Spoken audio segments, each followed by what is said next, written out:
Alors, silence sur le plateau. Moteur demandé. Ça tourne. Action. Et on y va.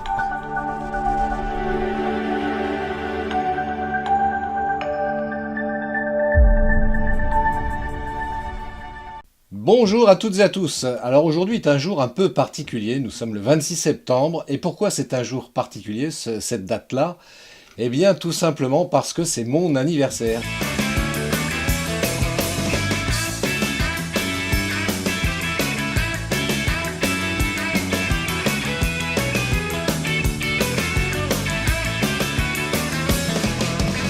Et oui, aujourd'hui je fête mon anniversaire. Donc voilà, c'est un jour particulier. Alors aujourd'hui, j'ai envie de vous parler de ma passion du cinéma. Voilà, j'ai envie de m'offrir ce cadeau-là avec vous et de le partager donc avec vous. Il était une fois. Alors ma passion du cinéma remonte quand même à très très loin dans ma plus tendre enfance parce que j'avais une maman qui était également passionnée de cinéma et qui m'emmenait donc voir des films et qui m'a également fait participer à des castings pour jouer dans des films. Le seul principalement dont je me rappelle avoir joué, c'était dans le film René Lacanne de Francis Giraud. C'était en 1976. Donc j'avais un tout petit rôle de figuration et j'ai fait une journée de tournage et c'est un film dans lequel il y a Michel Piccoli, Gérard Depardieu, entre autres, qui jouaient dedans. Et le jour où j'ai tourné, donc il y avait Michel Piccoli, donc c'était une journée un peu particulière pour moi parce que voilà, je découvrais le monde magnifique et merveilleux du cinéma et c'était assez extraordinaire pour moi. Ma seule vraie déception, j'avais une scène avec un gamin de mon âge, on devait donner une réplique tous les deux au tout début du film. Et puis nos répliques respectives ont été coupées au montage. Voilà, grosse déception de ma part. Mais néanmoins, ça ne m'a pas empêché d'adorer, d'apprécier, de découvrir le cinéma. Et c'est vrai que voilà, j'ai été passionné par ça. J'ai vu plein de films, notamment des films français et sans oublier les films américains qu'on s'entende bien ou des films étrangers. Par la suite, notamment. Plus tard, dans mon adolescence, donc j'ai fait deux trois petits courts-métrages avec un camarade qui avait une caméra Super 8, donc la préhistoire de la vidéo, si je puis dire. Mais c'était également passionnant et j'ai continué sur cette lancée-là, tant et si bien que plus tard, bien plus tard, j'ai fait des courts-métrages également, passé une licence de cinéma aussi. Et c'est vrai que cette passion du cinéma ne m'a jamais quitté. Alors c'est vrai que des fois on me pose la question, quels seraient les trois films, si tu devais choisir trois films qui t'ont marqué ou qui te plaisent le plus, c'est vrai que le choix est compliqué parce qu'il y en a plus que trois évidemment qui m'ont plu, qui me plaisent et que j'ai envie, que j'aime revoir occasionnellement. Mais bon, allez, soyons fous. Voilà, défi relevé, trois films à choisir. Alors le premier, et c'est vrai que c'est celui-ci que je cite systématiquement, parce que c'est un film, je dis voilà, si je devais un jour partir vivre sur une île déserte, si je devais emmener qu'un seul film, eh bien ça serait La vie est belle de Frank Capra. Je précise bien de Frank Capra et non pas la version du même titre francisé de Roberto Benigni, qui est très bien également comme film, attention, qu'on ne se trompe pas dans ce que je dis, qu'il n'y ait pas de mauvaise interprétation. Mais voilà, vraiment mon film préféré parmi tous les films que j'ai pu voir jusqu'à présent, c'est vraiment La vie est belle de Frank Capra avec James Stewart et Donna Reed, entre autres. Un film magnifique, si vous ne l'avez pas vu, je vous invite vraiment à le voir. C'est un film qui date de 1948 de mémoire.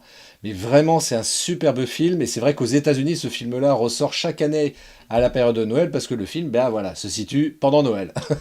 Mais c'est vraiment un film vraiment magnifique. Et même James Stewart l'a dit lui-même, lui, qui a joué dans ce film. Il disait que vraiment ce film, c'était l'un des meilleurs films dans lesquels il ait pu jouer. Donc vous voyez, quand même, hein, je dis pas que des bêtises. Donc vraiment, si vous ne l'avez pas vu, je vous invite vraiment à le voir. La vie est belle de Frank Capra. Second film, alors là c'est un peu plus délicat parce que c'est vrai que le premier film que je viens d'évoquer, c'est un film américain. Et second film, voilà, film français, et je pense automatiquement à Jean Gabin. Alors Jean Gabin fait partie de mes acteurs favoris, mais voilà, dans toute sa filmographie, alors évidemment, il y a plein de films de Gabin qui me plaisent, et si je devais en choisir qu'un seul, spontanément, je pense au film Le jour se lève, Un film magnifique que je vous invite également à voir pour plein de raisons, parce que voilà, c'est un homme qui se retrouve acculé euh, après avoir commis un meurtre malgré lui, et il repense à tout l'historique qui s'est passé, et il est dans son appartement, il est encerclé par la police, et personne ne sait exactement ce qu'il va faire, et c'est au moment où le jour se lève, d'où le titre, où le film trouve son dénouement. Donc je vous laisse le soin, je ne vais pas spoiler le film, mais je vous laisse le soin également de le découvrir. Et enfin, troisième et dernier film dans ce choix bien particulier qui n'est pas simple pour moi, mais allez, pareil, il y a un réalisateur que j'aime beaucoup qui est François Truffaut, et voilà, et pareil, dans la filmographie de Truffaut, il y en a plusieurs qui me plaisent beaucoup, mais voilà, si je devais en choisir un, ça serait La Nuit américaine. Alors pourquoi La Nuit américaine? Bah évidemment parce que le film, bah, ça raconte l'histoire d'un film, donc on voit le tournage d'un film, d'où le titre La Nuit américaine, et je trouve que ce film est particulièrement intéressant par rapport à ça, parce que ça résume vraiment un petit peu tous les problèmes que l'on peut rencontrer lorsque l'on réalise un film, et je trouve que Truffaut a fait vraiment un film super intéressant et vraiment magnifique, avec des acteurs absolument splendides. On peut retrouver entre autres dans ce film, mais pas que, mais je pense à Nathalie Baye par exemple, qui était toute jeunette dans ce film, mais qui, je crois que d'ailleurs c'est un des premiers rôles qui l'a fait connaître. Donc voilà. Donc, pour résumer, La vie est belle de Frank Capra, deuxième film, Le jour se lève de Marcel Carné, je crois, et troisième film, La nuit américaine de François Truffaut. Voilà, pour moi, ça serait peut-être pour résumer les trois films qui m'ont le plus marqué, qui me plaisent peut-être le plus également, mais réellement, il y en a plein d'autres aussi.